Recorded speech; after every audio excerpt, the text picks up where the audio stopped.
dilangi regete. Sing reget bagian endi? Lho, ngene lho. Ngene. Engko marai ra duwe adik lanang dadi bingung. Ngene engko tak dudui ya. Adekku wedok kayak lanang. Nah iya, maksudnya ngene. Kuwi ngilangi reget. Dadi wong sunat ki ngilangi reget, ngilangi apa sukerta. Sampean wis sunat. Lho, bocah iki piye to? Ya sampun. Kok panggah reget? Ha iya. Aku wis sunat kok ya reget to, Jian. Lah ya Bambang elek wi lho. Nggih. Suwun Pak nggih. Nyuwun sewu jare Bapak iki Bambang elek bener apa mboten Bapak Ibu? Matur nuwun. Lah ya elek.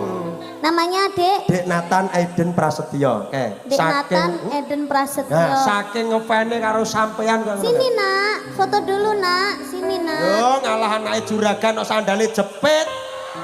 Digolekne sepatu.